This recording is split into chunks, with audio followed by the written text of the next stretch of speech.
And now on CJC, ChattleBots.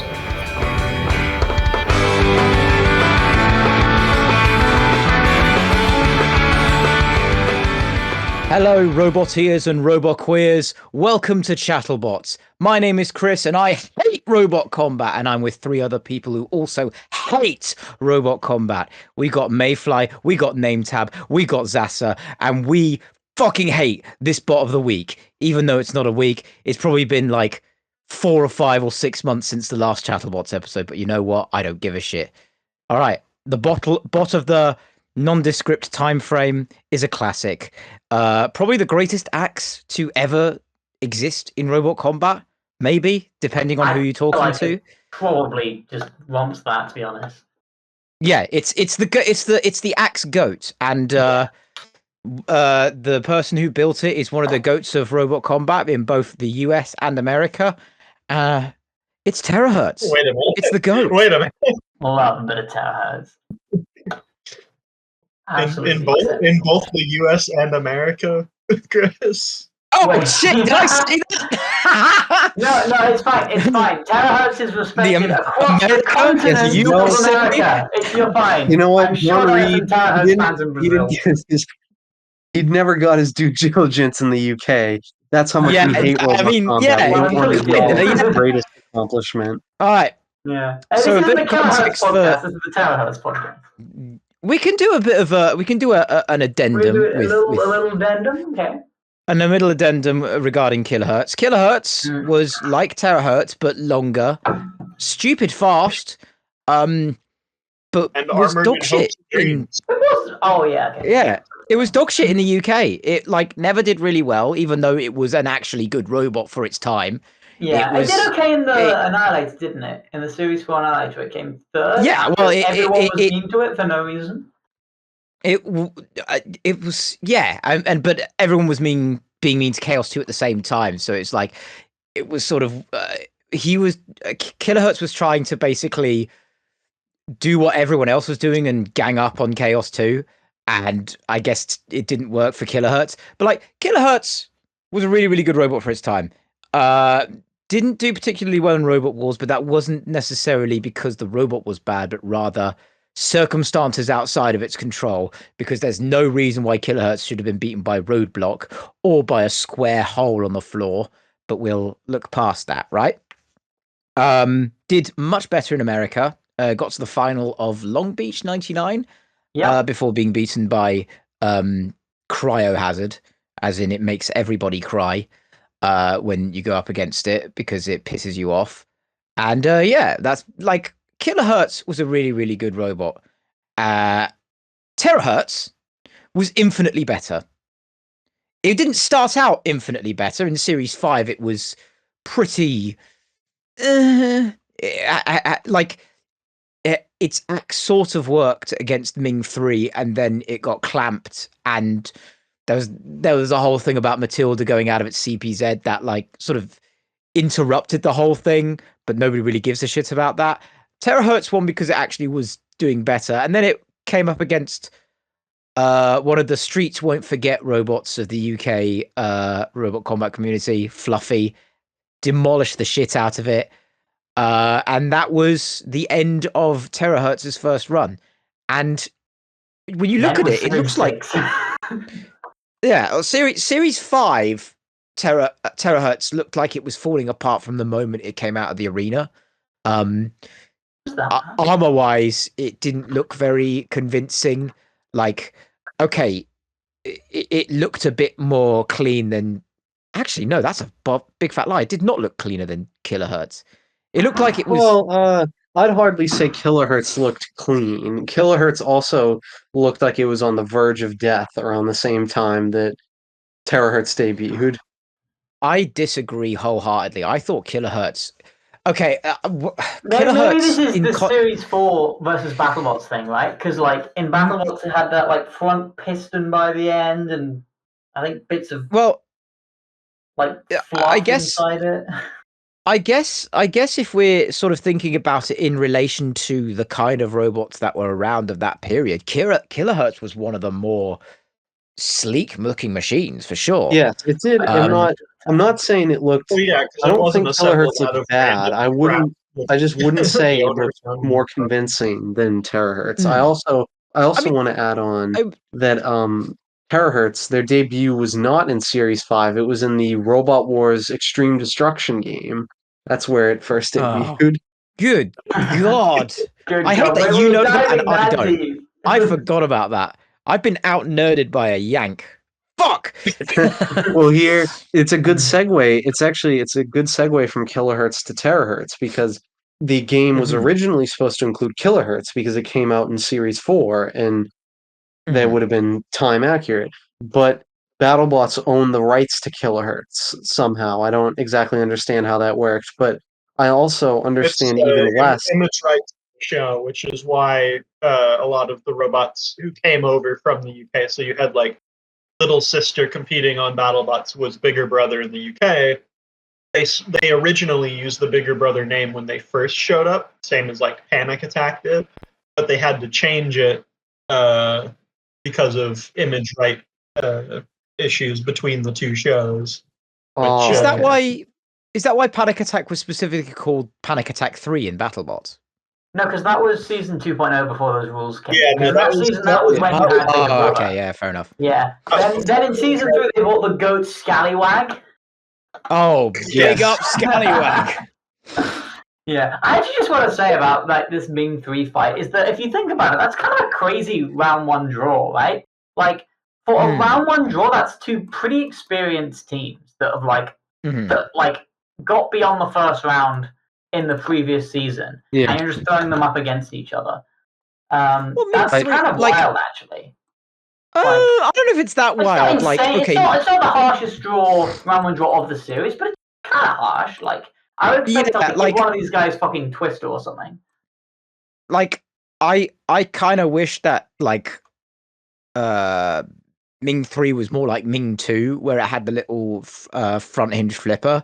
But Yeah. I think it's a bit more wild having Terrorhurtz in there because Kilohertz and John Reed had a bit I would say had a bit more of a reputation. In the end, it didn't work out for either of them because they both went out before the Heat final. Yeah. It didn't quite go too well for them, but I do think it's interesting how even at this point it's like it's almost foreshadowing away, even against like one of the more like I like Ming 3, but it's not the most impressive of robots. To see Terahertz struggling against a Crusher in its first match, it's almost like it's the prelude to how it struggles against Razor in the later series. Like it's not conducive to those sorts of designs. I would because if you apply this to robots that beat Ming 3, it means that the kind of I think slight sort of fantasy we all have of Hypnodisc ripping Razor to shit would come true, and it also means that Supernova would do the same. So I like this line of thinking that Ming 3 has the exact same matchup spread as Razor, but I've mentioned Supernova now, so Zas is going to get cross. Yeah, I was gonna say, aside from the fact that Supernova is a piece of garbage, I do actually agree with Razor because Razor was armored in hopes and dreams and lithium polymer. But there will be no Supernova slander in my chat today. On the subject of mediocre horizontal spinners and Terrorhurtz's early Series 5 run portending future appearances, I do think that its brutal loss against Fluffy actually really set the stage for what it became. Because if you look at the Series 5 Terahertz, it is, a bunch of polycarbonate with some little bits of steel bolted onto it. And it got If you look at every version of Terrorhurtz after that, it is a huge honking wedge designed to I think spinners. That's what let it beat Carbide, one of the few who managed it. If you look at his design for Beta later that stood up to Tombstone, all that stuff. Yeah, I think John Reed was not a happy man after that Fluffy fight. And I can imagine not. I think it was that first Terahertz definitely like harbored some design philosophies from kilohertz. Like it was mainly polycarbonate. It just had little bits of steel. Like it wasn't designed with spinners in mind. And I think that 1-2 punch of like both terahertz being torn up like that and Surge in general just like taking out kilohertz so easily after just like dying in the middle of the fight probably sent a message to John Reed that like, hey, maybe I should invest in some armor. But Zaza, you were talking about pieces of crap, and if you want to talk about pieces of crap, I think we need to talk about how Terahertz was consistently put in some of the worst melees ever. Like they starting with Series 6, it's really not the highest caliber of opponents. You have Recur in the Terahertz is second. Series 6. It's fun as well because like the Terahertz melee is complete shitters, right? It's what like Reptarun, It's Sabretooth, Reptar in the A-Kill. That's second. actually like A-Kill, three yeah. of the most tragic machines in the whole series. And then the Yeah, other you have melee, literally the other melee is bloody Panic Attack, which like it's Panic Attack Gold, but again going to the series, didn't know it was going to be bad. Yeah, Panic Attack Gold. Rocks, which like it's not a terrible newcomer, and you had Corkscrew and Chronic. Like the disparity between the two melees is actually like really significant. but it's I'm gonna wax lyrical here a bit about A-Kill. Reptar in the second, I don't know, it just looks like a biscuit tin. It like barely moved. Whereas Sabretooth is a robot literally incapable of damaging terahertz, and it still might be able to do more than A-Kill is. I absolutely love A-Kill. It's one of my favorite designs from Series 6, but it is just incredible that it was accepted and it managed to win a fight. Like you could put A-Kill up against I think maybe literally any other 3 robots in the series, and it probably doesn't win. This was like divine intervention to put more A-Kill onto my screen. And give us the legendary duel between Panic Attack Gold and A-Kill in the following round. Yes. That didn't Classic. send anyone to sleep, I'm sure. I think, and I wanted to talk about this. I was rewatching some Terahertz fights from Series 6, and the first moments of its like real like strikeout run, like where it really starts to like make a path for itself, is one of the best axe bots. Is they have these devilish barrage of axe blows with A-Kill, and A-Kill's axe also responds. I think that's truly a beautiful moment in robot combat history. It's like when it's like at the beginning of RPGs where you're like grinding against the weaker enemies. Terahertz does not batter Dantom Kia into submission without getting entangled with A-Kill early on, I think. Well, truly learned from the best. Actually, that melee is quite interesting as well for Terahertz because, like, usually, and in, like all of its other subsequent fights, it like just loads of fast repeated blows, but like in this fight, it actually gets stuck in Reptaron, which I'm not sure it actually does, at least on that's not very common to any other opponent. And it like was not supposed to do that, right? I think that's one of the reasons why the axe design changed, because Kilohertz would get stuck in things all the time. Because it was like I was going to say then, that. like the bludgeony Terahertz would just kind of repeatedly spike things. But I guess didn't do that here.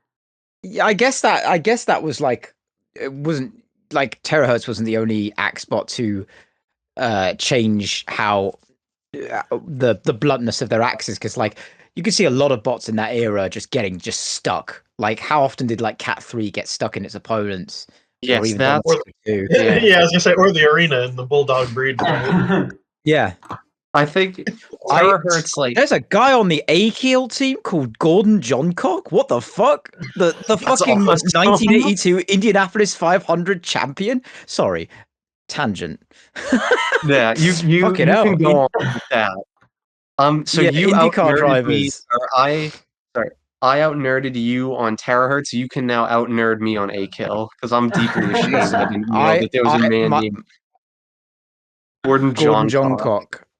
Yeah, well, my ADHD Same meds one. have worn off, and I literally had a moment where I was just like, oh, I need to implement my other special interest into this unrelated podcast. I must do it now. Speaking of grinding enemies, Terrorhurtz basically contracted the Pokérus virus after its panic attack fight and would just completely go on an insane run that, okay, it went up against Spawn again, but it didn't fall foul to the Luigi wins by doing nothing virus where Spawn again with, oh Jesus. I'm getting a fucking allergy talking about Spawn again. Fucking hell.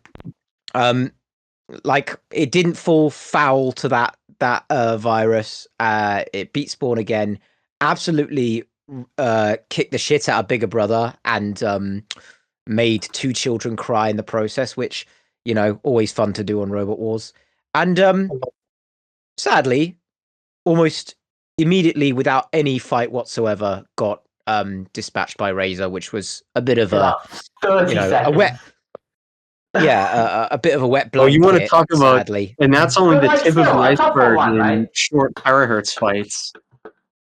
Oh, Yeah. fucking hell.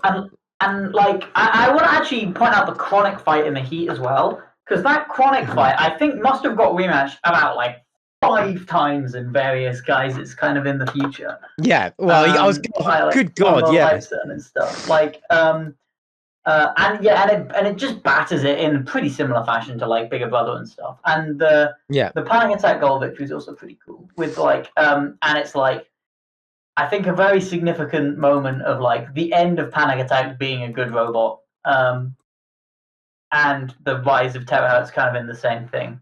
So that's quite a fun moment. And Extreme 2 has a very sad All Stars campaign because the gas. Yes, it does. Leaks, and like dies immediately. The challenge belt always makes me sad because I love the challenge belt. Oh, the challenge belt's I'm a great, grade A. I'm a grade A Dan Tomkia hater from day one. So seeing it get absolutely battered by Terrorhurtz was one of the greatest things I'd ever seen, and seeing it immediately pitted by Tornado in less than 15 seconds was quite tragic. Yeah, I think fuck. Terrorhurtz so beautifully illustrates the dominance of Razor and Tornado. But just killed everything except it lost to both of those 2 robots in about 30 seconds. Like I think I know it's become so obvious in like especially Extreme 2, where you see them fight loads of other robots and then each other again. Like how far above everything else Razor and Tornado are at this point. I do love the challenge belt though, because like that, the round 1 melee with like Barbarous and Ironor getting stuck together as well, and then Terrorhurtz. That's a great melee. That's one of my favorite melees ever. I really love that fight. It's super fun. That melee is like a statistical outlier for Terrorhurtz. Like they have a great melee there, and then it's right back into possible prospective trash with Jackson Wallop, Killer Cat, and Gyrobot against Terrorhurtz. But unfortunately, Terrorhurtz does not compete in that season. So it's left up to 3 subpar robots. But while we were talking about Jackson Wallop hit hard, mate. The 2 lowest John Reed moments in Robot Wars are in one way or another connected to the fact that he's been in fighting robots in America for a long time, because the first time was when Kilohertz drove into the pit and you know, you see him bantering with Philippa and he's like, oh no, there wasn't any pits in America. And Terrorhurtz being disqualified because the bot wasn't in one piece when it arrived was because in BattleBots you could get away with that, but you couldn't in Robot Wars, and that fucked him up. And it makes you think, like, how well would Terrorhurtz do in Series 7 with the insane influx of mid-tier rear hinge flippers that automatically gave them buys to the first round of the series semifinals. How well will it do against most of those? Would it do better? Would it get to the grand final? I think a lot of things that we'll never actually have a definitive answer to. I think Terrorhurtz could have, like, honestly been a potential series winning force in Series 7, because like the upgrades that it had for like the lives, like the live scene Terrorhurtz was the Series 7 version, right? So I think it's pretty difficult to deny because live scene Terrorhurtz, I think it was basically the same version, right? Am I wrong? Did it have the big fuck off wedge on the front? Yep. Yeah. Yes, it did. It had the live stream That's version really of it, interesting. That's really So interesting it because that's to say, absolutely could have been scary for Typhoon. Yeah. yeah. No, it would have been a really, really good fight. Yeah. Like, I do. that's a stacked heat. I realized Terrorhurtz, Bigger Brother, Iron Ore 2.1, and fucking You're putting Terrorhurtz in the wrong Typhoon heat, mate. 2. That's the wrong Terrorhurtz, heat. Yeah, I was gonna say, that was the wrong heat, mate. It was Grim Reaper Big Nipper. It was the heat B, Oh. not heat O. Yeah, unfortunately, I was gonna say that Oh. heat. That That would heat have was been a like stacked heat, but it was a stacked anyway. Mate, Actually. that. Yeah, That well, no, heat was like. I'm quitting this It's Discord call. definitely Fuck this. harder for so. Oh Fucking hell. no. Why did I think it was the Anyway. same heat? No. I mean, well, Because the it's Heat cool. O was second from the last in Series 7, and Heat B was the second one. That's all I can fair. think of. Like, I think my in brain's Series scattered. 7, Personally, I think you're Terrorhurtz? just senile, need to go behind the shed. But Yeah, I need to be brought to the retirement home. Be the house robots He's in done. storage. speaking of robots, or speaking of being brought into the retirement home, yeah, that's something that Terrorhurtz did a lot on the live scene. Oh, yeah. In the years following Robot Wars, when a lot of competitors were still fighting off of TV, Terrorhurtz was notorious for killing like 70% of them, either directly in a fight, just bashing them to death, or eventually them just fixing their robots because it would take every time they fought. It was traumatic brain injury. The robot, like I mean, I think it. How many? It won. It won 2 championships. FRA. It won 2004 and I think 2009, or it might be 2007. Yeah, and I think 2009. Yeah, sort of 2000s like UK Robot Combat. I think Terrorhurtz was kind of like the guy in that era. Like, almost all of the other good robots were the rear hinge flippers that would do to you, because the spinners got banned in 2006. Yeah, and the arena walls were like the height of someone's like knee. Yeah. So like Terrorhurtz was basically the only robot that would do damage. And it did a lot of damage. Like it retired Ripper, didn't it? I think it also stopped Tornado from competing for a good while. Wow.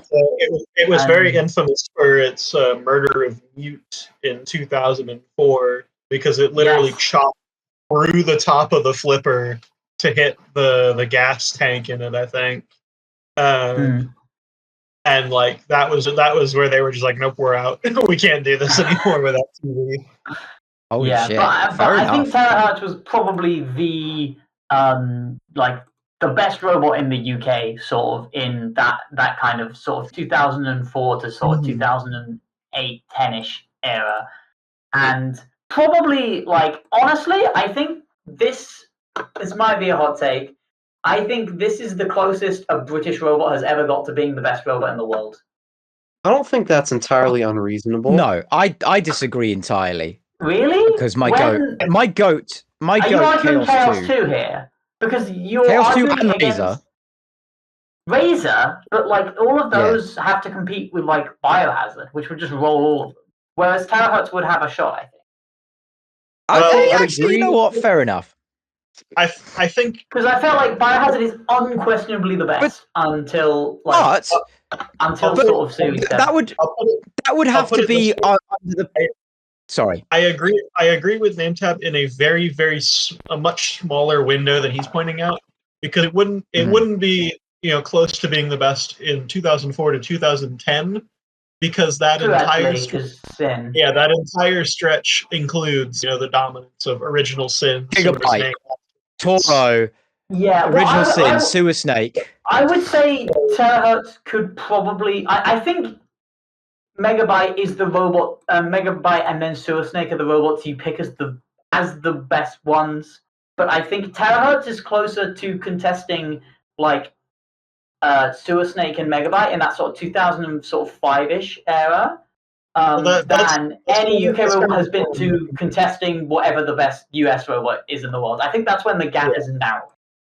Yeah, because the late 2004 to early 2005 is when America was dominated by Megabyte and Shredderator and Tornado. Sewer Snake had just debuted and wasn't really all that good yet. Tombstoners was starting out then. still building out its upgrades. Yeah, by the time we get to like Original Sin and Tombstone, the gap Original Sin hadn't been I built think, yet. yeah, I agree that like right in that area, I think it had a chance, but it was a very narrow window in the grand scheme of things. But I do agree with you that was the time that the gap was closest. Yeah. I've also got another fun fact about this era of Terrorhurtz is that the 2007 or 9 championship that they won, until like those 2 FRA championship wins are the only 100 kilo era robot combat victories by tournament wins by an axe robot. In the history of robot combat. There are 2 others. One is Mortis in the US versus UK championships, but that was 80 kilogram era. And the other one was last year in Extreme Robots when Implosion won, but that's 110 kilo era. So Terrorhurtz, I think, was the only 100 kilo era heavyweight to win a championship, and it will always be that way because we're in 110 now. So that's pretty epic accolade. I think Mayfly had something to say earlier. Oh, I was gonna say I agree with that assertion that like definitely that period where horizontal spinners were like the unquestionable meta, like that early Robo Olympics era, like that was the time where Terrorhurtz would have been the most like conducive to American robot combat. But I think I'm gonna against Sewer Snake, it definitely struggles because Sewer Snake can match that like slipperiness and unpredictability that Terrorhurtz has. But I think I'd give it more of a chance against Original Sin than most because Original Sin is very dependent on like being able to just have full dominion over where a robot's going. But like Terrorhurtz just like jumps up and down so much that I think it would be more difficult even with Gary Jin's driving to like get a good like push in onto it and assume control over the Terrorhurtz. In a more modern understanding of the sport, I definitely agree with what you're saying. The problem is that at that time there are 2 places for them to fight. You either have them fight in the UK where there's pits for Gary to push him into, or you have them fight at RoboGames, whose judging criteria essentially says that ramming you into a wall is the same as hitting you with a big spinner. And therefore, I think it's climbing a very uphill fight either way. That makes sense. I didn't consider the judging criteria into it. I just thought of like purely by a more evolved understanding to the point where it's like, yes, your weapon actually matters. It's not just enough to push your opponent into a wall anymore. I would definitely agree that Terrorhurtz being able to smack it with the axe repeatedly should carry it to victory. But that's not how it worked, unfortunately. I also think that like the way that Terrorhurtz fights in this era, like 2004 to 2010, it's really like a divergence from the way that other overheads were like fighting at that time. I think a good instance of where like this divide is really shown and like how Terrorhurtz redefined the way that like axes and hammers fought was if you compare the way Dominator 2 fought to where Terrorhurtz fought against Bigger Brother, and it's the same series, they're basically one after the other. And so when you look at the way Dominator fights, it's an impressive machine. It's a great axe, but it's very like methodical. It's very precise. Like they need to it's all based on positioning and it's not like it's all very like it's like based on chance. It's all like very like you have to be in the right place at the right time. It's all very like it's not something very easy to do. But then you look at the way Terrorhurtz fights and it's just like a mad concussive force. Like it can just afford to swing with like brazen brutal force. And like that's the way that it beats Bigger Brother in much quicker fashion. It makes me sad when you mention this fact because as the years rolled by, Terrorhurtz sort of was less like that. Like, I mean, dare I Not mention readable, really. the deadest meme in robot combat history, barring Well, Eric, the wait for a good yeah. hit. Okay, I was gonna say, let's not go that far. Yeah, you should have heard me out, Zasa. You should have heard me out. But like that's what made Terrorhurtz so exciting back in the good old days, was that it was I just think constantly whacking the, like, bonking anything that was in its path, whether or not it hit or not. And it would hit more times than it would miss, especially in Series 6. yeah, I think it's just the way Team Hertz is. Team Hertz is just like a parabolic equation in terms of like how much they're willing to be aggressive. Like for example, with Kilohertz, that was also very circumstantial and like very precise. And then it starts to like creep up. They start to get a bit more aggressive as it goes on. And then it like peaks with Terahertz in that 10-year interval where it's just like the most deadly robot in Britain. And then it starts to like taper off and go low again into the reboot. And then you reach the nadir with season 5 beta, where it's not even swinging the axe anymore. And then it's Oh starting to God, that creep back up now with Series 6. So I think we just have to wait. Soon enough, beta is going to be flying off the walls with how much force is going to be behind those acts and how many swings that it's going to get. Yeah, you can actually Sure. pray model for the those aggression times. that John Reed shows in fights with it's like a sine wave, but the period is just like 20 years. So we haven't Yes, we've only that's done like half a cycle. Shout out to Jason Marston there, by the way. He's the Oh, real. yeah, Jason Marston. That's another great axe robot for a changing era that like established the way that that scene was changing at the time. The boldest head in the game and one of the best axes of that era, Jason and Thor. Terahertz would make the uh would survive long enough to be in the reboot, where it wasn't, it was good. It was good for the majority of its time. It was a pretty It was consistent. like very impressive and very disappointing at the same time. Yes, Well, for it felt sure, like for that. sure. I think it had like flashes of brilliance, like that fight against Carbide, even though Oh, it literally had no weapon. That was like probably its peak moment as at least a modern robot was that performance. It was bashing it on the top plate as it pushed in. what I loved about that Carbide fight was it was at a point where, like, it was the first episode of the reboot, and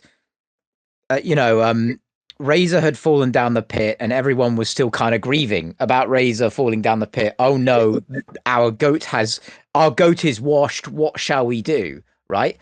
And now, but it was Carbide had come in to fill that hole, basically. And so in the middle of everyone getting real hyped about Carbide and realizing, oh shit, modern horizontal spinners, when done right, are fucking insane.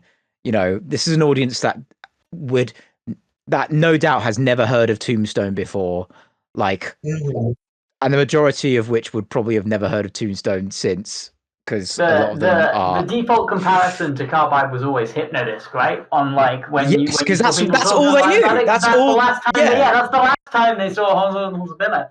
And they also saw it fall off as armor evolved, and then to see Carbide again just destroying things. It's like, well, actually, the last time they saw a horizontal spinner on TV was Supernova, because it was the World Championship. Anyway, well,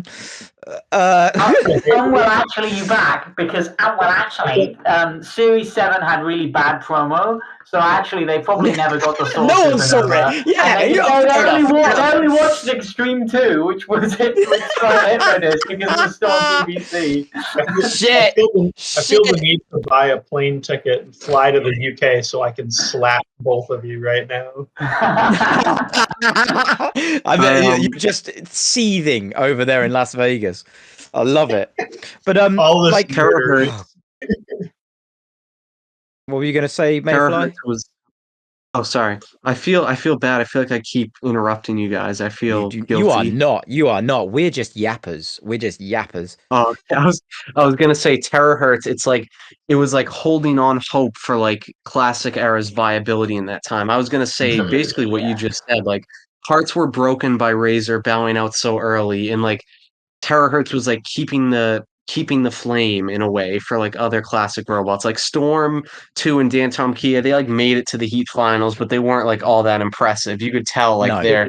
their time was coming up. But like Terahertz was able to have a pretty decisive win. It's I think Terahertz fulfilled the role of a Russell Crowe in the Cinderella Man. He was James J. Braddock up against. Is that a reference that lands at all, or does that I make have no no idea what sense? you're talking about, That mate. I goes really over don't. my head, I'm afraid. It works better that way, I guess. But It's I been a do while want to since. mention It's in I Series like 9.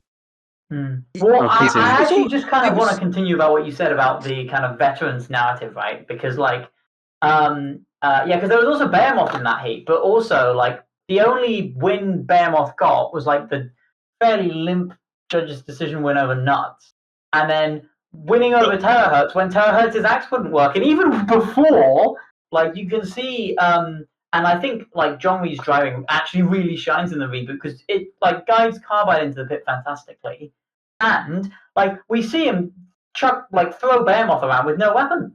Like it takes Behemoth like a minute to turn Terahertz over, and like Terahertz is actually like just pushing them around and stuff because they're like it's so hard for Behemoth to get hold of them.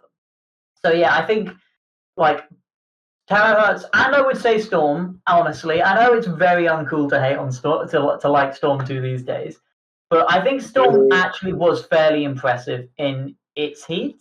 Like it did beat Eruption, it did fight Apollo very close in what might be my favorite Robot Wars fight of all time, and but yeah, so but I think Terahertz had definitely the most like impressive singular victory from like an old competitor. Although it has just occurred to me something really funny, which is that the only robot from the classic era that made Series 8 Grand Final was Thor, which just doesn't feel like a particularly strong callback. But no, and it was through a wild card as well because that's true. None of them won the he basically did an X Factor sob story and got himself into the grand final that way, which fair enough.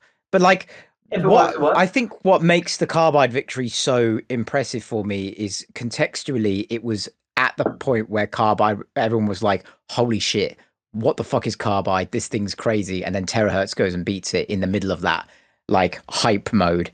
I don't know. I think that might play out better if it had won in like Series 9, but this was that was Carbide's second ever fight. So yeah, it was going like people were going through a lot, right? Like UK, like Robot Wars has come back on TV and everyone's freaking out, and Razor's fallen into the pit. Like they got to process things, right? But yeah, that first like it was so always much stuff in actually looking back at it. There was it was I suppose it was always going to be like really dense narratively, being the return of Robot Wars. But the fact that they stuffed it full of like the three super like well established veterans in like Behemoth, Terrorhurtz, and Razor, and then we have this big new spinner Carbide, all of that kind of coalescing. It felt a very busy heat, I think. I mean, yeah, perfect I think first episode for a reboot for sure. I should have clarified my remarks a bit. I shouldn't. Storm 2 and Dantom Kia, they were still good enough to make it to the Heat final. They definitely were good, but like it felt like they lacked that like distinctive edge that really made them like impressive. Like especially with Storm 2 in like Series 7. I think for sure. Yeah, I in Series 7 especially, like it was the amount of force and speed it had was just like it was only really comparable to Tornado, and obviously it matches up against Tornado and Best Sit to like, and that's why I really think Storm 2 is like one of the bots that like inhibits Terahertz from really making it far in Series 7 to call back to what we were talking about before. And then with Dantom Kia in Series 7, again, it's just like these lightning quick fights. It's able to just eject these robots so quickly, whereas in Series 8, it just kind of didn't have that power as much. It just kind of like tossed about over Dozer a bit, which was fun, but it wasn't comparable to what it was doing against like IG-88. So to see Terrorhurtz, and I guess you could lump Terrorhurtz into that too, since it didn't have a working axe, but excuse me, to be able to see it hold its own against like a competitor that formidable is like, again, I think a better indicator of like it's like the keeper of the flame in a way for classic robots in that time. think Series 9 though was pretty. I'm gonna be honest. I thought it was pretty sad for Terrorhurtz. Like the Yeah, that wasn't the. It's narratively cool from like an overall perspective, like the whole 17 years or whatever waiting for revenge type thing. But like, even though it didn't do too badly against Aftershock, like it held on for a bit, which I think is more than some people expected. But like, it was I think like that the Terrorhurtz Series 9 campaign is really the campaign where you're like, okay, in this world of like vertical spinners and drums, like you've got to really, really try to make your axe even remotely competitive, and even then it will still lose to the more kind of destructive conventional designs. I do want to point out that this was another series 9. We saw like the last like flickering light of what Terahertz used to be when it fought Jellyfish, which is another one of my favorite robots. I think some people would call some people would call Jellyfish a Scrimblow, but I think it was a very it is very Scrimblow, isn't it?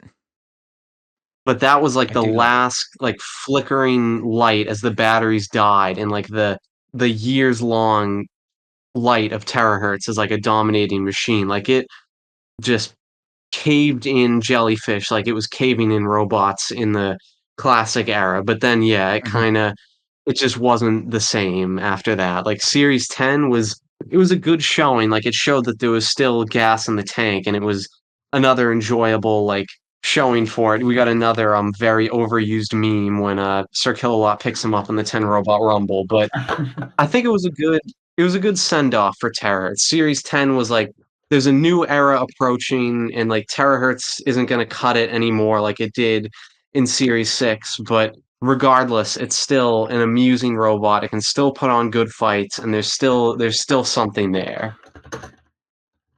I know it's like it is a different robot, but the best of Terahertz can definitely be seen in the best of Beta as well. Like we were talking about the Carbide fight earlier, and like for me, the best performing fight, and I'm saying this over the Beta fight against Tombstone as well. I thought like the best of what Beta / Terahertz could offer was how well it would do against horizontals with the big fuck off wedge, and seeing it fight against Bloodsport in World Championship 7 and how much it dominated that fight really was one of those moments where it made me think like, this is Terahertz and Carbide. This is like classic Terahertz domination in a different machine.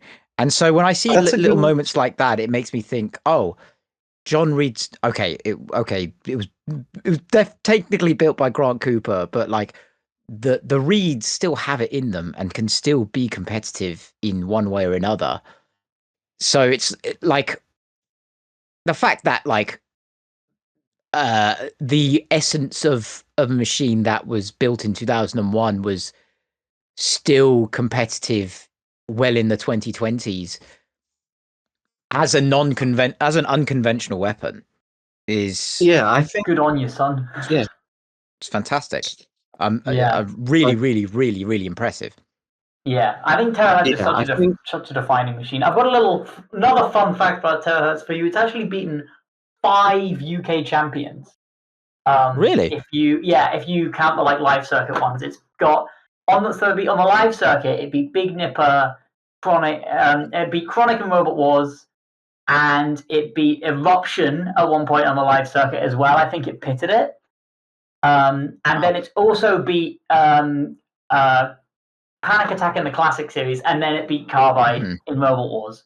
So I don't know if there's any robot that's been as many as that. But yeah, I think Terahertz is one of the absolute goats of robot combat. It's also beaten Tornado. Oh, true. Yeah, actually. And wait, I think it might have beaten Turbulence at one point. So that would be 7. Oh, shit. That's a deep cut. Yeah, it's definitely I liked that tying it back to Beta, what you did there. It's interesting to see like Beta slowly become the robot that like John Reed extrapolates all his new ideas to, whereas Terahertz like lingers in its like Series 8 form, really. So it's like it's just got like a ticking clock for when this design's eventually going to be unviable, whereas Beta still has the chance to like adapt and improve. I mean, I don't think Terahertz has fought since like. Yeah, as Actually, I said, Terrorhurtz has been on and off the live scene since since the was it reboot. 2021 when the Saudi Arabia tour filmed. Yeah, I think that might be the last appearance. Because Damn, sports washing in robot combat? Fuck. it has not been getting fixed up a lot since then, and that was part of the reason that it did so terribly at that tour was because John just hadn't like put it back together at all. So To be fair, yeah, like, in that tournament, like the robots it was fighting were also generally about 10 years more modern. And like really good robots as well. You had like Apollo, Vulcan, Switch, and shit. You say that, and some of it's true, but also it got outperformed by Monty. So okay, yeah, maybe that's also happens to the best of us. To be fixed. Yeah, Gabriel moment.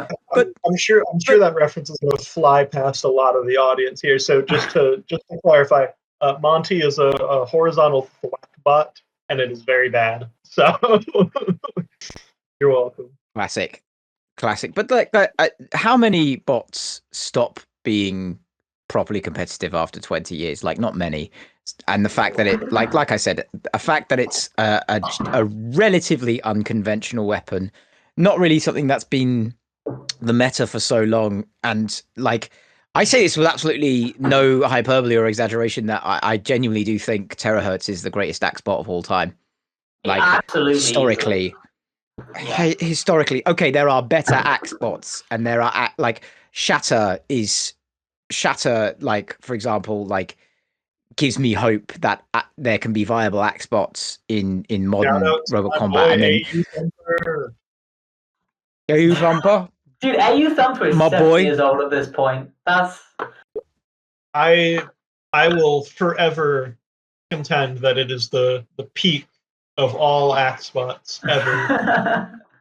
Of course you would, King of Bots Enjoyer #1. Hey, first of all, flash bots, you fucking ingrate. But more importantly, it has nothing to do with performance and everything to do with the fact that to promote it, they had Jason Marston dress up like a pimp, and I think that's fucking hilarious. that was some of the content of all time for sure. The promotion. We've got Carl Pimpington over here. Fucking hell. So funny. But like, Terrorhurtz is the greatest axe box of all time, and it will be a long time if robot combat continues, even if it's like mostly featherweights for the next 10 or 15 years. I'm going to find it really hard to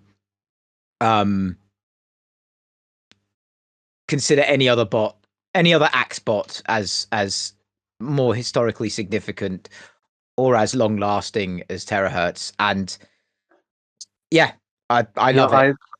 And if you don't like it, you're a piece of shit. I'm not gonna disagree with that, but I think when we're talking about the greatest axe bots, we have to talk about both Sergeant Mikey from Series 3, and we have to talk about A-Kill. I really think we gotta consider some of the real greats. Sergeant Mikey, yeah. Fuck is Sergeant Mikey? It's Sergeant. Firstly, it's Sergeant Mikey. Right? Yeah. As the authority on Robot Wars Series 3,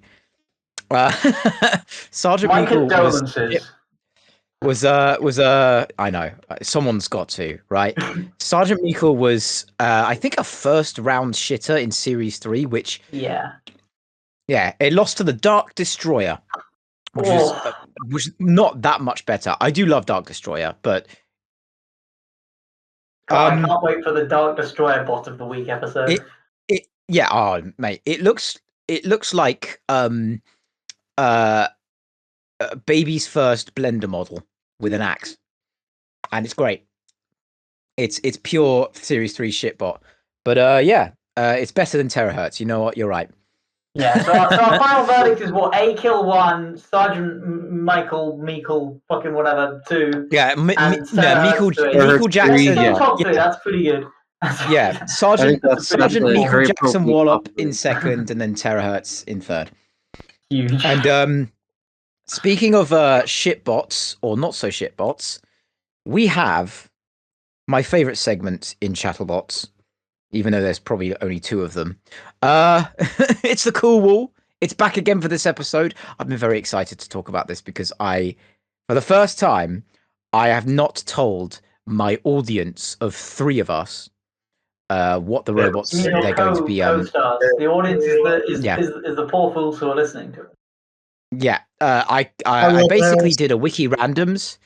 I basically did a wiki randoms of 3 bots from BattleBots and 3 bots from Robot Wars, and we are going to be arguing whether or not each bot deserves to be in the category of either seriously uncool, uncool, cool, or Sub-Zero. And I'm excited because there are some bots that I would genuinely consider very, very cool. But there are 2 Yanks on the table and 1 Brit and me. Well, you make it who's 2 and also a Brit. 2, so we'll see. Yeah.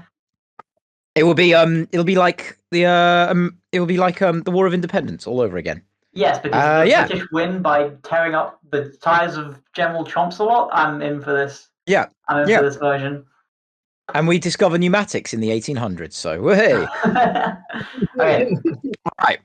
So we're going to start with the BattleBots bots. I'm really good at the English.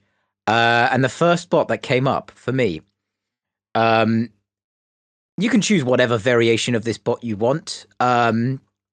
Basically, you can go with the coolest one, or you could be an asshole and go for the ugliest one if you want to be devil's advocate. But the first bot to come up was Blacksmith. Ooh, Yo, that's my boy right there. I feel like that's cool. Right? It's got to be at least cool. Definitely, I think Blacksmith at least cool. Sub-Zero. Like the flaming hammer is so awesome. The evolution into the power hammer was really cool. A nice way to make it more relevant. Mm-hmm. I really enjoyed. If we consider the power hammer, I would maybe relegate it to cool. But if I was going to say, I think. I also really enjoyed that Blacksmith managed to upset the totally rigged play-in fight that it had. That was pretty awesome. Made it to the bracket. Oh, well, like the rotator one. Yeah, I should probably explain that because I feel like I've made that joke a few times and I'm not sure how aware other people of it are. Yeah, I don't get the joke, so it's lost on me. So, in 2019, you had all the play-ins and stuff, and Blacksmith was kind of an odd robot out in that, like, its 2 wins were Kraken and Captain Shredderator, who didn't perform all that well. There were definitely better 2 and 2 robots. Meanwhile, you had Rotator, whose losses were Tombstone and Sawblaze. Its losses were Sawblaze and Deathroll, and had beaten Tombstone. And it was very clear that they wanted it to get through the play-ins because it makes for a good story, right? But it was really underperforming. So they gave it Blacksmith, who has a lot of trouble winning JDs and can't knock you out. And then Rotator equipped the double discs for the fight and broke itself, and Blacksmith won.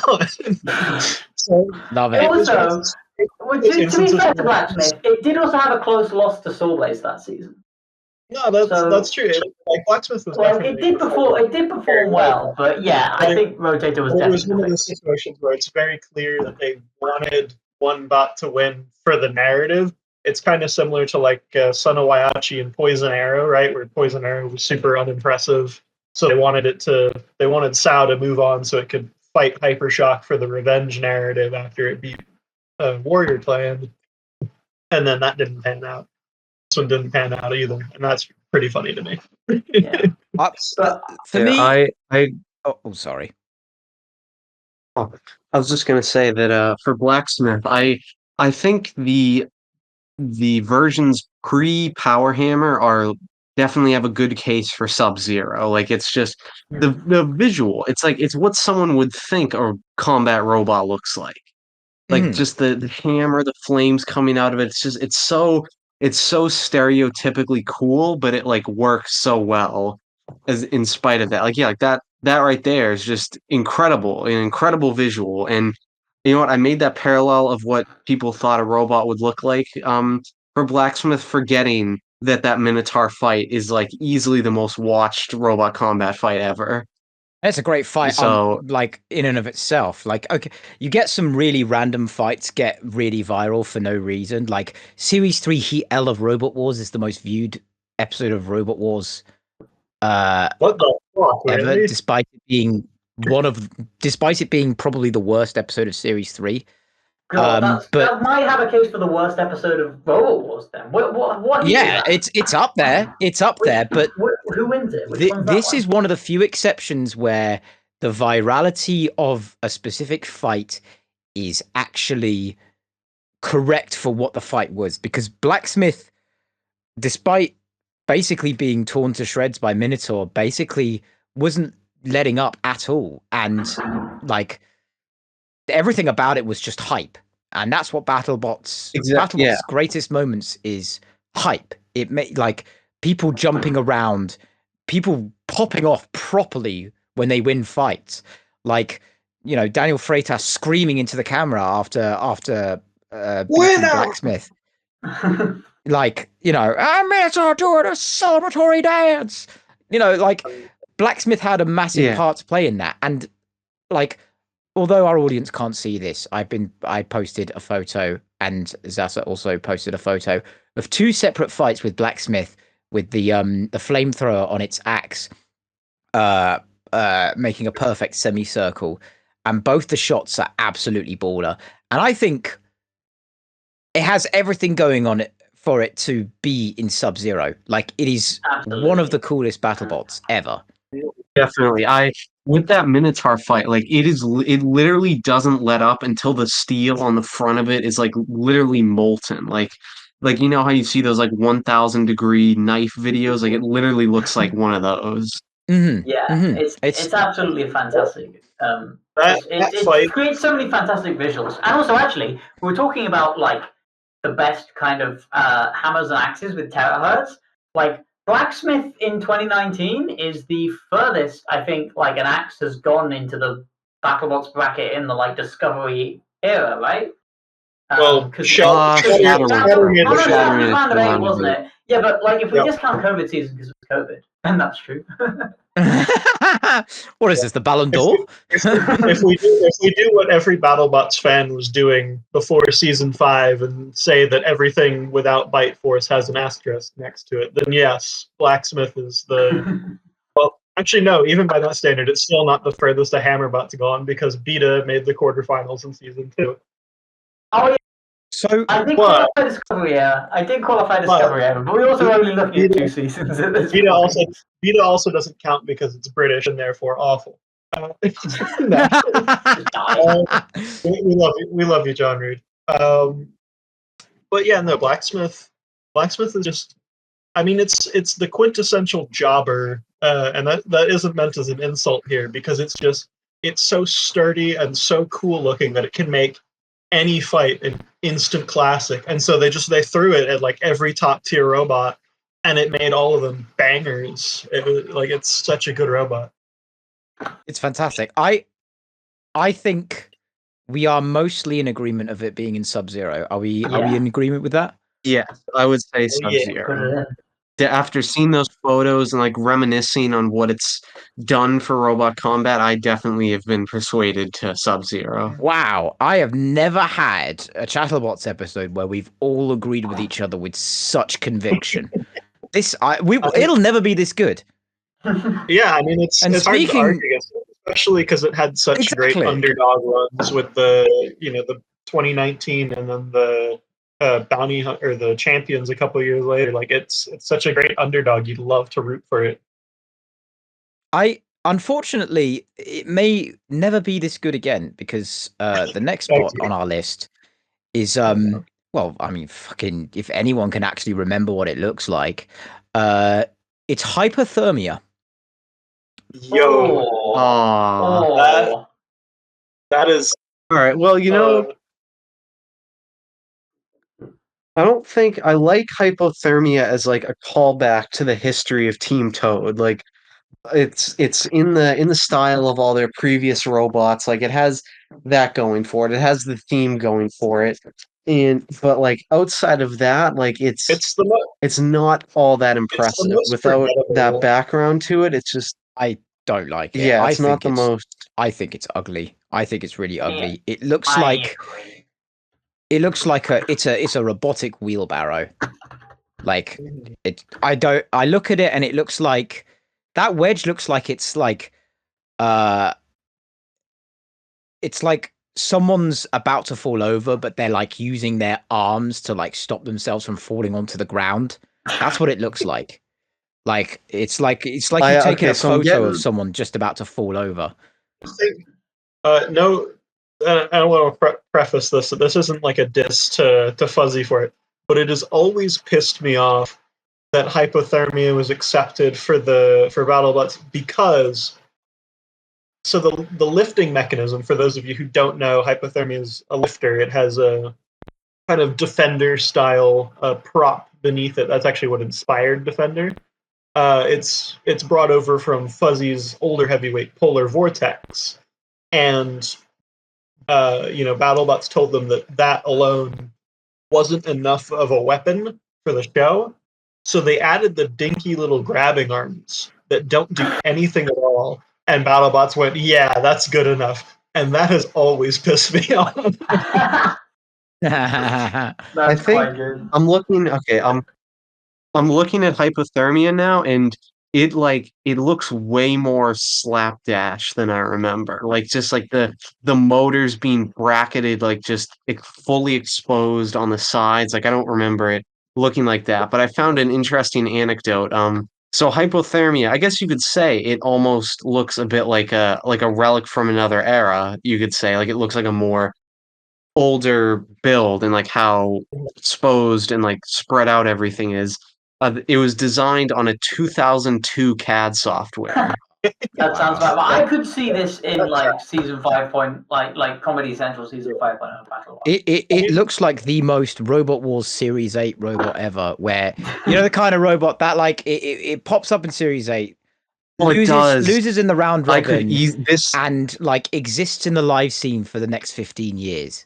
Like that's what hypothermia is to me. This guy, this bot, it would definitely fight like Crazy Coop 88 and like they'd lightly bump It against like each gets other. Crazy 88 in the pit and then loses aggressively to like 3 actually good robots in the round robin. At the very least, it is consistent then with the Fuzzy's build style, which is nice. But Yeah, well, actually, just- that's kind of a point But I was Fuzz- going to make, though, because, like, I feel like, okay, it's cool that he has a style, and I kind of get where it's coming from, but I'm sorry, but, like the kind of Team Toad Orange and the really big wheels, none of his robots look cool. I feel like, I don't think there's a single do- Team Toad robot that would make it into cool, and I feel like Hypothermia is the most Well, hold on, uncool give of me- the Team Toad robots. So I think this one is a candidate for seriously uncool. I do. All right, you know what? I'm gonna push back. I like Frost, and I like Texas. I like Elf. I I'm gonna push back against two things. I want to agree with Zaza on saying that I don't think that all of the Team Toad robots are necessarily unattractive. A lot of them are definitely one note, but like I'm gonna send an image here. This version of Frostbite, like it does something for me. Like it just looks very. It's again a very product of its time, but it's very I like did quite like appealing to me Thresher. I visually. did forget about Spinner Frostbite when I said that, to be fair. But like, On the subject Yeah. of his spinners, I'm actually one of those weirdos that really enjoys the vert version of Polar Vortex after he did Polar Vortex. I'm sorry. What an ungainly looking thing. What a mess. I really enjoy that he didn't change anything else about it. He just took the wedge off and bolted a spinner on and called it a day. I think that's really funny. It's kind of funny, but I think it's cool, you know? I like Texas Twister. I'll push back against I'd fight against seriously uncool. Like for a design to be seriously uncool, it just has to be incredibly like uninteresting. Like there has to be not too much going on. For all of its like for its disjointed nature, like hypothermia, it at least has things going on. Like you have it looks like the arms on it almost look like horses in a way. Like it looks kind of interesting with that. There's clearly thought put into like the nature of it, even if it looks a bit like cobbled together. There's clearly thought put into the way it looks. It depends on what gets you into seriously uncool. Like I think, like I agree that it meets the criteria that you set out, but I think like just the sheer ineffectiveness plus the cobbled togetherness of it, especially like it's just so uncool. I'm sorry. I'd be content with uncool. I think uncool is fair. I have a real question for you. When you said the lifter or the grabbers look like horses, have you ever in your life seen a horse before? Like, well, you know what? Take a look at it. Take a look at the heads. I'm looking at it on the list. Take a look at the heads up. When you said that, I had to look it up because I was like, really? I don't remember that. What horses have you ever seen that look like these arms? Okay, I'm sorry, editing people. You might have to put another image on the screen for this one, but I found some horses that look like the ones on hypothermia. I put those in the VC chat if once it wants to load. Hi, I'm editing people. I'm not putting it in. Okay, well, I put it in the chat anyway, and it's a robot that failed to qualify for Series 6 of Robot Wars called Boudica. And it has these like horse drawings on the side that look a bit like the grabbing arm to me. It does actually. That's what I saw when Mayfly said they look like horses. Oh, you've been done there, Zassa. Fuck it out. I don't know what y'all are uncool. Seeing, I'm content with uncool. I think uncool whether is this and this are the same thing. Yeah. I'll go with uncool because it's ugly, but it doesn't make me angry. Okay. I think that's uncool is where I think it's fair to reside. Uncool on this one. I'm gonna stick to my guns and nominate for seriously uncool because I just there's nothing really interesting going on. You know what? I thought I was going to be 3-1 here, so I was kind of just sort of going. But you know what? Like, can you name 7 modern BattleBots less cool than hypothermia? Like, I do like that. Easily. I think you could do that kind of easily. Rainbow. I think Rainbow is cooler than hypothermia. I am going to fight you, Chris. Rampage. What about Rampage? Rampage, I'll grant you. Rampage gets it seriously uncool. Basilisk. Daisy Cutter has a cool color. Basilisk cooler than hypothermia. You know what? Predator. How about this? Predator's cool. Predator just for the sake of really? What was the name of Tweedy's robot that got like split in half? Vanquish. There we go. Its name and for being built in a shed. You are so British, my man. I think you know what? Just for the sake of moving this along, I'll go and say seriously uncool, just so we can put it there and go Fair on enough. to the next. I will live with seriously uncool. I was about to do a flip a coin thing, but if it's 3-1, I'm happy with that. I couldn't give less of a shit about that bot anyway.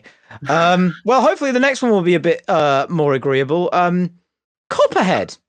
Oh, okay. Oh, I'd say that's cool. I'd go for cool there. It's a nice design. Copperhead is a pretty looking robot. It's done pretty well for itself. I must say, until last season, and in case for some reason something weird occurs between now and when this episode airs, I'm referring to World Championship 7.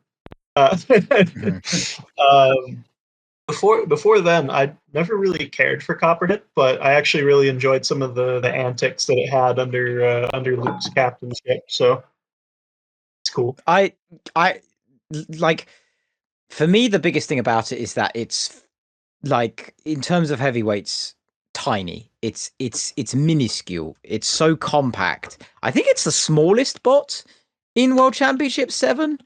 Monsoon. No, Monsoon it's, is pretty small. No, No way. Monsoon is Gotta be smaller than larger. Monsoon. Copperhead. It is by length it's Copperhead, and by width it's Tantrum, I believe. Like,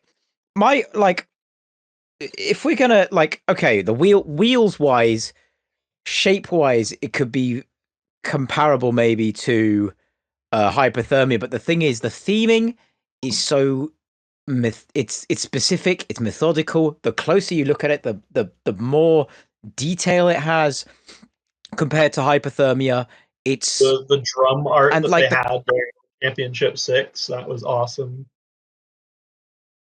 like it just, and like every variation from when it started just looks a bit more cooler. And I think, I won't lie, I think it's boost in performance in World Championship 7, going all the way to the semi-finals and beating Riptide.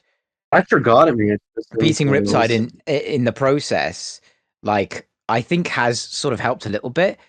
Like, but it was always a cool looking robot. Like, I'll always remember. I can't remember what fight it was, but oh no, no, I'm thinking of Black Dragon. Sorry, it was when it was Black Dragon was using its gyro to go back up, and it was basically doing a little pirouette, and it was cool. No, Copperhead's still a baller machine.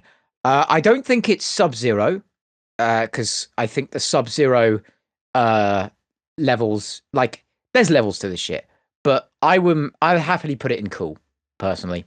Yeah.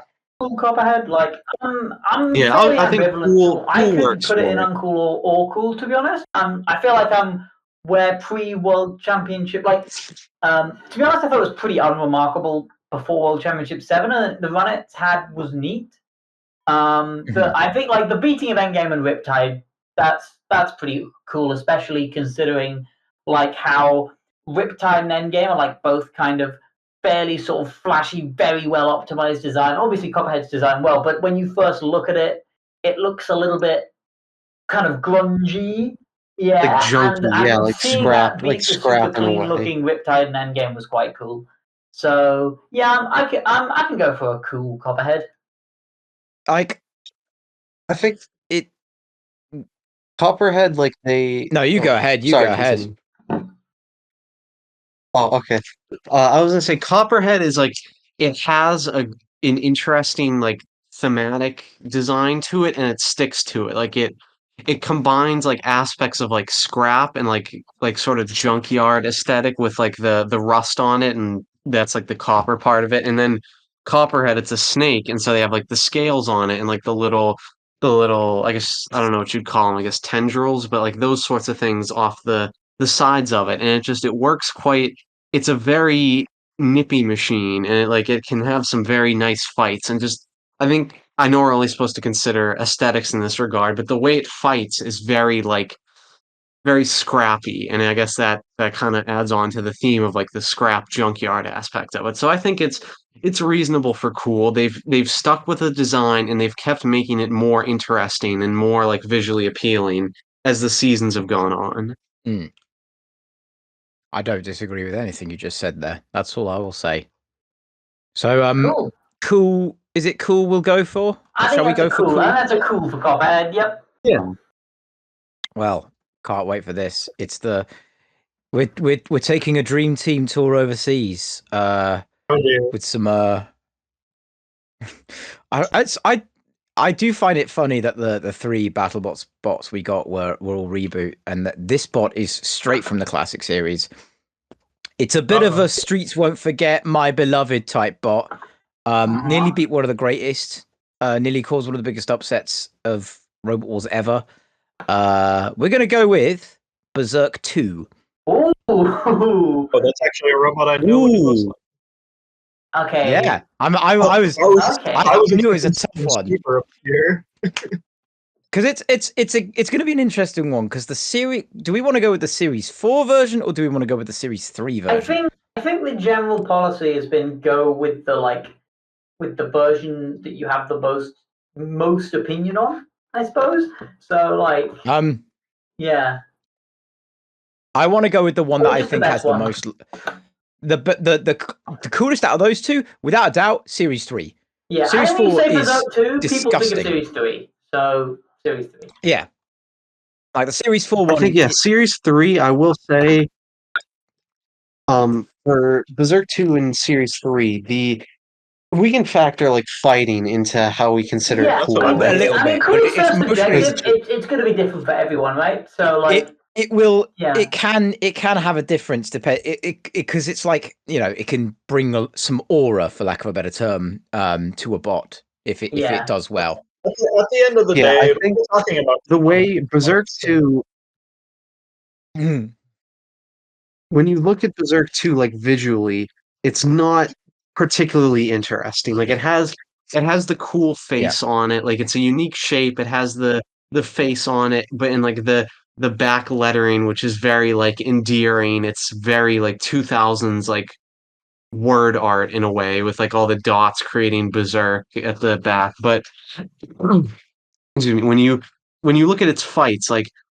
contextually in its place in the series, it's like it gains a lot of cool factor with that. Like Hypnodisc is like by this point has completely torn through the competition like not really any other robots have. Like it's almost like Carbide against Terrorhurtz in a way, whereas Carbide had like torn through these robots with such like speed. People are like, oh my goodness, this is a new era. We've never had a robot be this like destructive so swiftly. And then it gets up against this like brick wall in Berserk 2. Like it's just able to resist its attacks so well, and it's like able to maintain control with a pretty cumbersome forklift.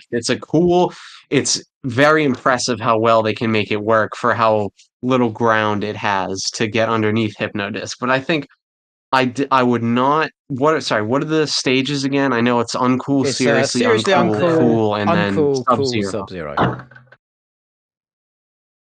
Okay, I think I'd make the case for Series 3, I'd say definitely cool, just based off of like the reputation it gained as like the reprieve from Hypnodisc's destruction. Like it kinda signified that Hypnodisc wasn't gonna do this to every single robot. Like there was an ability to neutralize it with these higher caliber robots. Okay. Nametab has an opinion. I'm gonna betray my country a little bit here. I think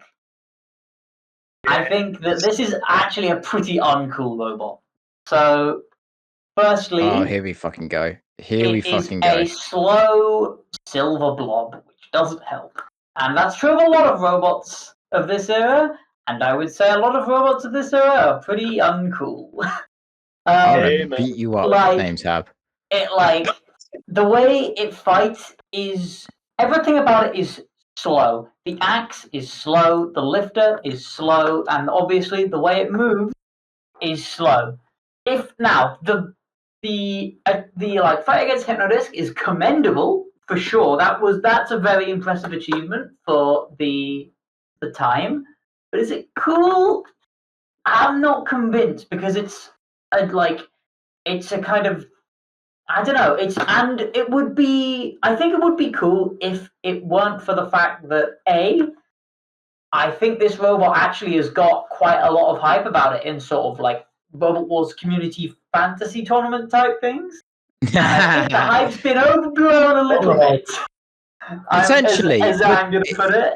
And I think that matters in terms of how cool a robot is. Like public perception and compared to the actual performance matters. And there's also the fact that it was getting absolutely bodied by Alligator for like a minute before it very slowly turned it over. That's the thing. It actually turned it. It actually turned it over. It wasn't like a judge's decision. Right? There was 2 knockout fights before the Hypnodisc. Robot Wars fans when something falls over, like. Oh yeah. I feel like my reply. Like it escapes seriously uncool by being a Robot Wars Series 3 robot that did anything, but it does not escape uncool for me. It's it's got nice teeth, and that's a rarity. And that in the England, That's nice most teeth is a British rarity. People can't say. Yeah, So- I was going to crack a joke about that, where if you think that's nice teeth, you really are British. But thank you for making it. Do you think I'm not aware of our stereotypes? Come on. It feels weird to agree with Nametab on whether or not a classic Robot Wars bot is cool. Wow. This is a millennium event, but yeah, I actually I say rewatch. I watched for the first time its fight with Hypnodisc like 2 or 3 weeks ago for whatever reason. I'm not actually sure why I did, but yeah, I know that for the time that was considered pretty impressive, but when Hypnodisc kind of like hits it twice with a flywheel that you can count the revolutions on and then stops working, like it wasn't really that much of a fight. And if that's the high point of it and the rest of it is just being a slow moving unpainted box, I can't Unpainted. It has it has a face scribbled onto it, and the rest of it is just like generic steel. Like, would you really be a fan of Voltronic if Stephen Felk slapped a smiley face on it? That is not the same thing. That is absolutely not the same thing. When you put it, all right, Zaza, when you put it like that, I'm more. They're not that interesting to watch fight. It reminds me, like it looks like the robot dog from Wallace and Gromit: A Close Shave. Like, that's awesome. That's really fucking cool. And if you don't agree with me, fuck you. Everyone loves Wallace and Gromit. I swear. Everyone knows it. I love Wallace and Gromit, but I'll tell you what, I'm not sure Wallace and Gromit is cool. Okay. There's a distinction there. What's our verdicts then? So what's our verdicts then? What are we going with? I agree with that. It's charming, but I wouldn't say it's I think cool. that's actually a very good description. I think this is uncool. I've been swayed, Zaza. When you put it in the context of Voltronic with a face, I'm glad that comparison works, because they really are similar in that they're I'm sorry, CJ. Their weapons aren't that exciting. They don't move that fast. They're durable enough for their time, but they don't really do much in the fights.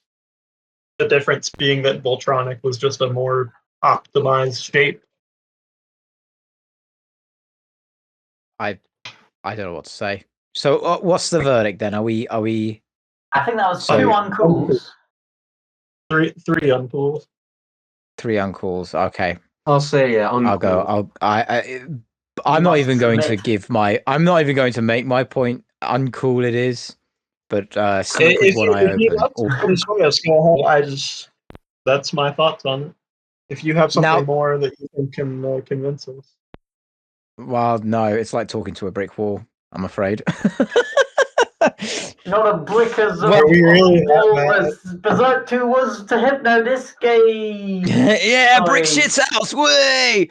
Okay, now, this next one, this was not planned, all right? But it came up. Ironically, the wiki article that popped up when I pressed random was the Arenas of Destruction version of this robot, but I thought, fuck it, that's enough. It's the GOAT, the greatest robot of all time, in my opinion. My personal favorite robot, Chaos motherfucking 2. Do you want to go last on this one, Chris, or do you want to go first? I feel like we should let you choose when to do your monologue. Listen, this robot is like,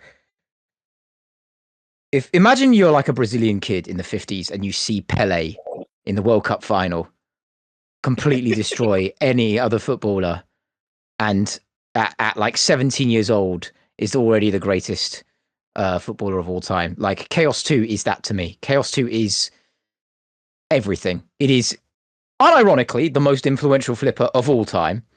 That's I like unironically that is the case. In a way, it ruined UK robot combat forever because everything we've done after that has been based on Chaos 2. But for its time, and you look at flippers of that era, Chaos 2 still looks sleek, simple, like a pair of Nike Air Maxes. It's always looking for trouble. The logo, the logo is so iconic. Like it hits like the red text with the weird looking 90s font that looks like something out of Hang clip art. on. Before we go any further, did you just call it Nike? Yes, I did because I don't really care about it. Nike, it can be anything, right? It's a pair of Nike or Nike Air Maxes in robot form. It's here to cause trouble. It's here to watch the party die, for lack of a better term. It is like it's tiny. It maneuvers well. George Francis is basically aura farming every series that he's in. It's fantastic. It's the greatest robot of all time. I don't need to say anything else about it because the rest of it is pure delusion, right? Like my hatred for Dantonkia is because it beat Chaos 2. My hatred for Bigger Brother is because it beat Chaos 2. My hatred for Razor is because it beat Chaos 2. That's where I draw the line. Is if it can beat Chaos 2 convincingly, I don't like that robot. This is my personal GOAT, and I will not hear any other argument other than Sub-Zero. Should we? All right, so I'm going to go seriously uncool, and this is why I think that's the case. I'm kidding. I was going to bring that up as, because of the fact that it's to blame for all Brit flippers, it should be bumped down. Okay, I have a counter argument for that point. Actually, that's something I want to address. So like, I think one of the quintessential things about uncool things is that they copy predecessors, right? People, I think it's fair to say that it wouldn't be unreasonable to put a lot of the more modern UK flippers that are fairly similar in uncool. Why are they uncool? Because they're copying Chaos 2. This is like and failing. Trailblazing. No, they're not failing. They would destroy it in actual combat. But like the fact that this robot was such a trailblazing force, and the fact that I talked about how Berserk 2 escaped seriously uncool for being a robot that did things in Series 3, and no one did more things in Series 3 than Chaos 2. 2 championships back to back. Also, that's pretty goated behavior. That's pretty goated. That's pretty goated behavior. To look at, it's pretty it's unspectacular, but it's such an influential machine that I think it would be folly to go for anything. For anything on the sort of uncool side of the board, I'm gonna go cool, and I would lean closer to Sub-Zero than I would to uncool. But I love you, cool. Nametab. You are my best friend. You are my best friend. Let's fucking go. That's what I want to hear. All right? Fuck yes. And now I have to listen to the Americans speak about it. Here's what I'm going to say. All I'm going to say is you can't deny Chaos 2 is not one of the most influential robots of its time. It redefined the way that people designed flippers. It redefined how effective turning robots over could be, and it redefined ways to turn them over. And for that, you can't say it's uncool by any stretch of the imagination, but I think I'd just consider it cool. It isn't that striking, super distinctive look that I think something in Sub-Zero has to be. Like it's certainly it has the pedigree and it has the look, but I'd say cool, but I wouldn't disagree with Sub-Zero. Like, okay, because flippers have become more optimized, and a specific, like, they've become more sleeker in design over the years, and that's going to be a natural progression. Like, if you could, like, even by 2004, Chaos 2 looked clunky, and I will say that as like the pure delusionist Chaos 2 fan, right? Um, like you look at Iron Ore, I think it's 4, or like What was the most. axe flipper one, wasn't it? Oh, was it? Or is the Or I one thought with it the was Iron Ore camera, 3. yeah. Oh, you might be I right. know it was Iron Ore 4. Because 5 was the Yeah, like. 4. Yeah, okay. Maybe it's Iron Ore 3. Also. That was the one that See, looked. that's a Yeah, seriously Iron Ore cool 3. robot. 4 Iron is Ore seriously 3 cool. was like the one where it looks like it starts to look like your average Brit flipper, right? Like Yeah. at that time, like 04, 05, 06, right? Like Brit flippers started to look a certain way and they looked very sleek.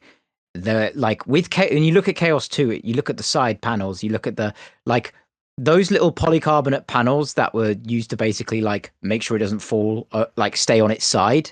Didn't always work. Looks a bit, out of place and a bit like clunky compared to the super sleek Brit flippers that were coming out. Like it's not just Iron Ore, it'd be Chronic and Eruption or whatever, Gravity. like Gravity. I mean, or like M2, for goodness sake. Like M2 was a cool looking flipper at the time, and even though that's less stereotypical Brit flipper shape, it like it had a distinctive. It's got less look bits about on it. that. Yeah, it's got less bits hanging out. But the thing about Chaos 2 for me was that it didn't immediately look super ugly, right? It was like a slow, gradual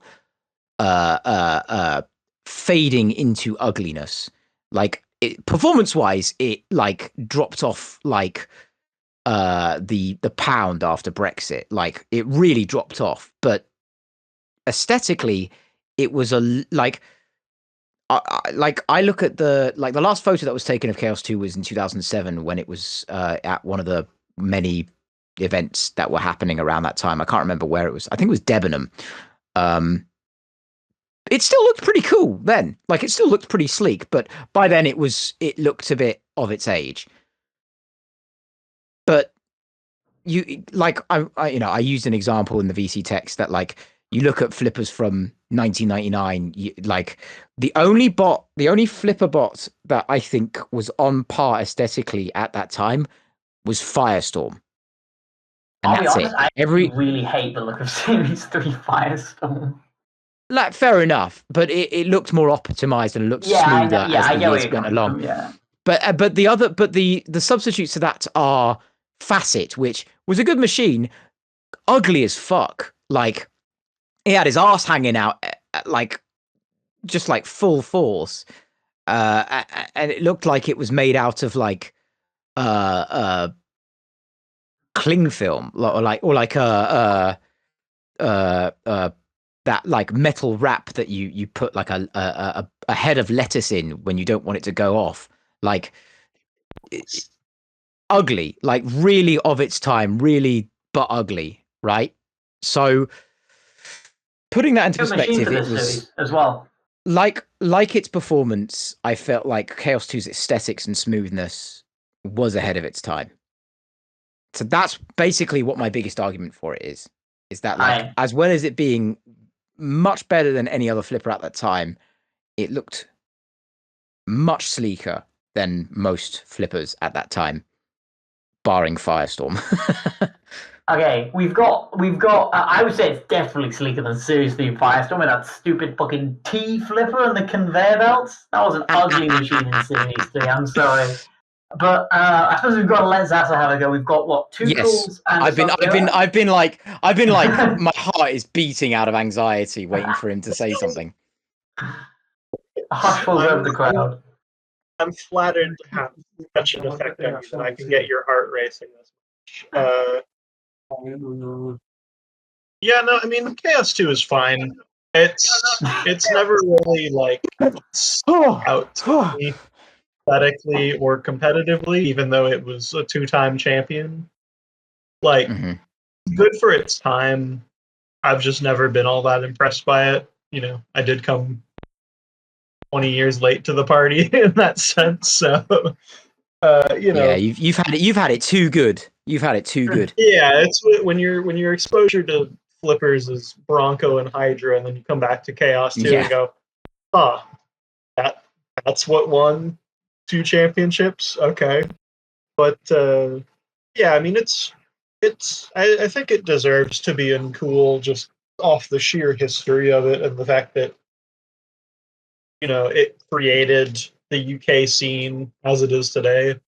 But I don't think it deserves Sub-Zero by that very same token that it created the UK scene as it exists today. So that's, you know what?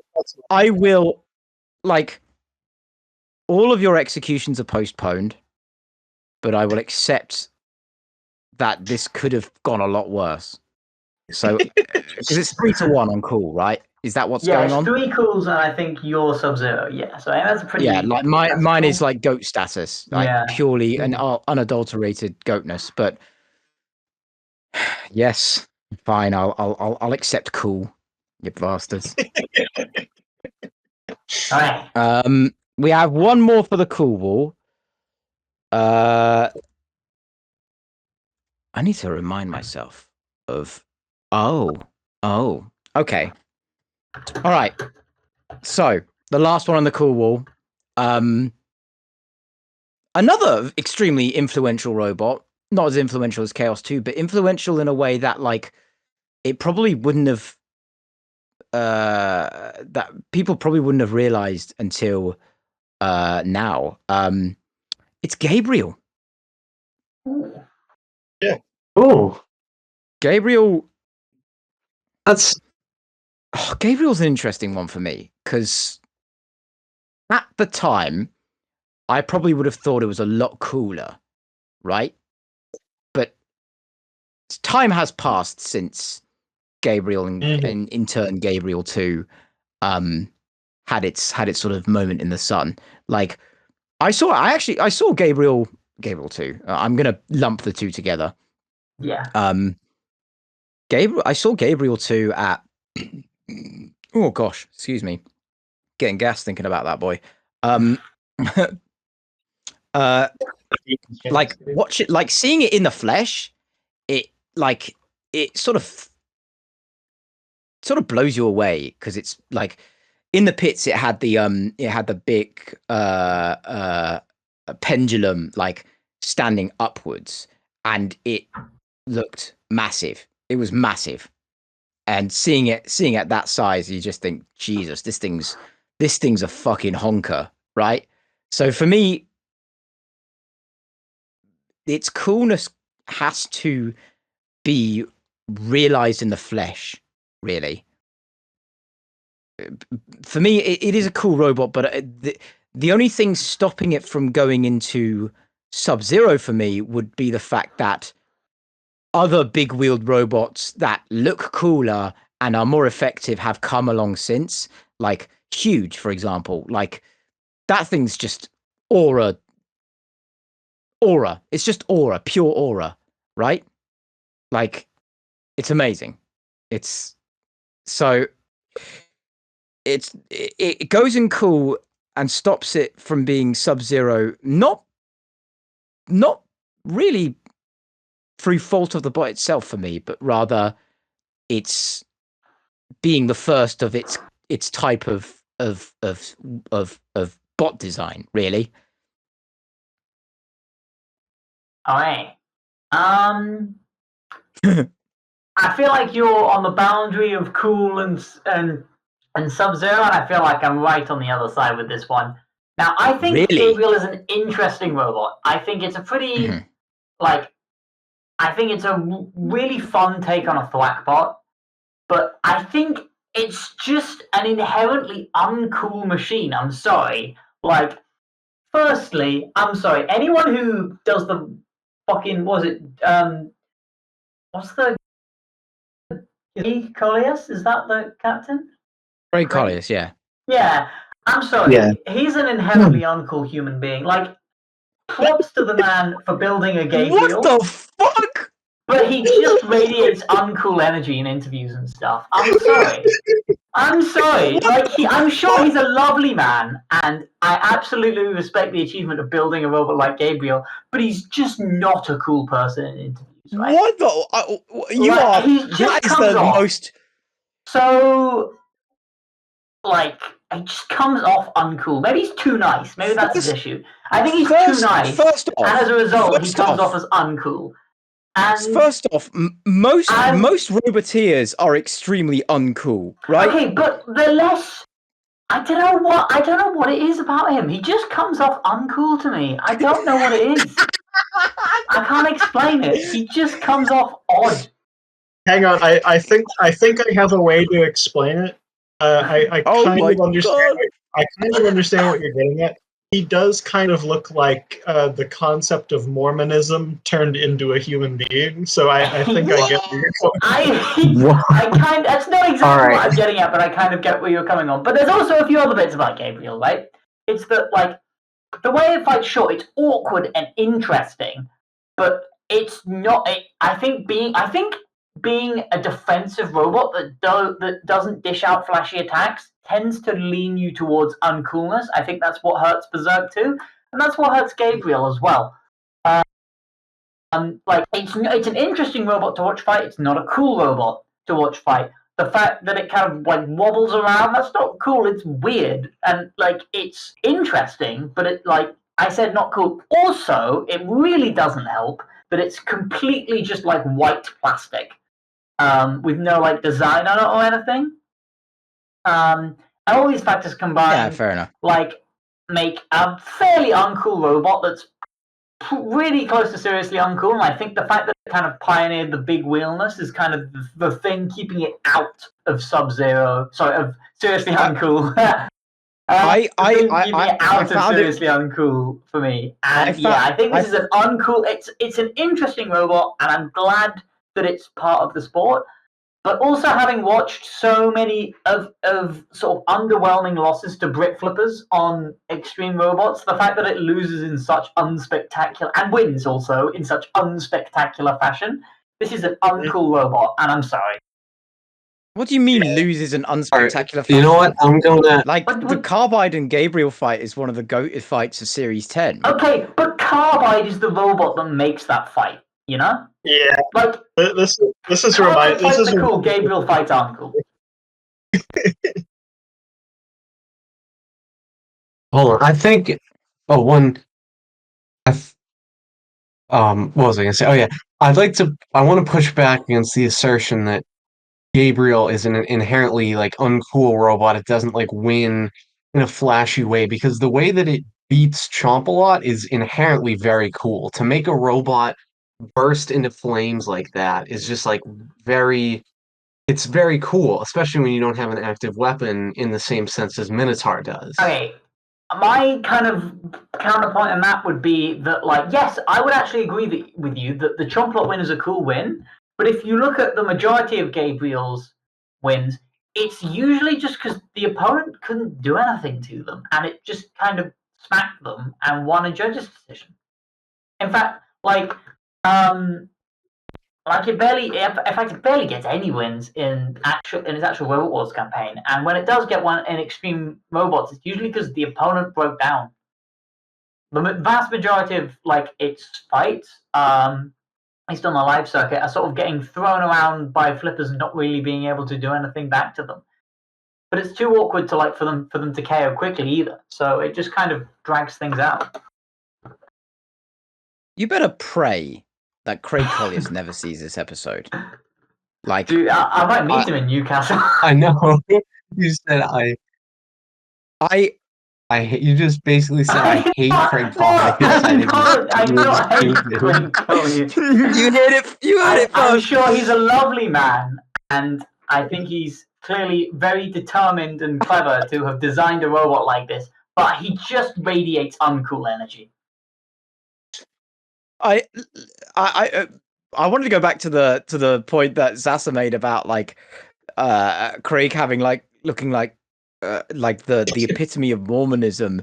It doesn't help that the name of the team is Team Saint. Like, for all we know, it could be Team Latter-day Saints, for fuck's sake. Like, Jesus Christ. Jesus Christ. I cannot go 5 seconds. I can't look away. I feel like a parent trying to like rein in 3 ADHD children. Like, for fuck's sake. Fucking hell. So- It's like, Great Collius is uncool. Like, We have. Look, let's calm down for a little bit. if we want to make cool Let's take stock. mean something, we have to make things uncool. Yeah, Well, I think we did that with hypothermia. I think Nametab is pretty perfectly in that Gabriel is not that interesting to watch fight. Like, it's one of those robots that's weird and a neat concept, and like the first time you see it, or the first couple times, you're like, okay, this is interesting. I like that it's so different from everything. But it isn't dynamic because its attacks rely on it kind of like standing still and wobbling back and forth to smack you. And you can only see that happen so many times. You know, and it doesn't help that it's up against the same handful of robots every time it fights. That's true. But you can only watch it do that so many times, you know, with the same visual effect, where you get bored of it. Whereas, you know, you have things like, you know, flippers will fling things at different angles depending on how they got under you. Spinners will rip different bits off of you. You know, watching Gabriel thwack isn't all that exciting. And I know a lot of people who have seen it fight live talk about how it's much more visually interesting when you're up close and like it's very loud and all that. But it's just never come through for me. Like, you know, you watch it whack something with a sword, it's like, okay, what did that actually do? You know, and it's credit to it for firing huge and, you know, therefore being kind of the granddaddy of all the big wheel bots we're seeing in lower weight classes now. But it really isn't that interesting of a robot. I do agree on the fact that like it's not the fighting that makes it interesting. It's the novelty of Jesus Christ, what the fuck is that thing? And if I'm going to go back to my point earlier, like that's diminished as the years have gone by because we've now gotten used to big wheeled things in all weight categories. Like, you know, how many huge lookalikes do we have in 30 pounds and 12 pounds and 3 pounds? Like, it's the case over here as well. Like, one of the best UK beetle weights is fucking Stratus, right? You know, and that's basically blue huge. You know, so That's like we're used to it what they now. named it. Like we are used to it now, and we're used to what these weird looking HDPE wheel merchants look like now. If we were doing this podcast in 2018, I feel like we'd have a different opinion about it because it was more of a novelty then, but now it's the norm. It's where a lot of I think your point about it being normalized is super strong, not just in general for big wheel bots, but Gabriel specifically, right? Like, I think if I don't know, the next Beat the Robotov, there was a big wheeled thwack bot and it won a couple of fights, people would be like, yo, this is really cool, this is really interesting. But because we've seen so much of Gabriel and because the interactions it makes are not inherently super high energies and therefore not inherently as exciting as some big spinners or flippers, I think it's a robot that it's not easy to watch a lot of. Yeah, and also, like, at the end of the day, right, it's because we're now used to these these massive wheel-looking fellas. Like Huge has sort of become relegated to it just being a thwack bot now because of how used we are to it. Like Huge basically showed us that you can slap a fuck off powerful vertical spinner onto this kind of design and get good results out of it. And like, not including that, we also had Star Child in World Championship 7, which also like made us realize that, oh, we can paint these as well. What? You know, like, so it's very much like it like we have to put into perspective that like Gabriel is influential in doing that, but because Gabriel started that, it's very dull in comparison to all the evolutions of that design that have come from that. So while I said cool initially, going on that point, and mainly it was a point that Zasa made, I'm going to go uncool. You've convinced me. How dare you? They call me the master Now- debater. Wank joke. The duh sound in there is doing a lot of heavy lifting. Welcome to Wanklebots. Way. I think, you know what? I'm not happy about it, but I will not be opposed to Gabriel going into uncool. That's all I will say. Is it an I uncool rating for Gabriel? I eagerly await the many unhappy comments from all the British fans listening after we've denigrated both us two and Gabriel. Yeah, all of them are alternate accounts of Craig Colliers.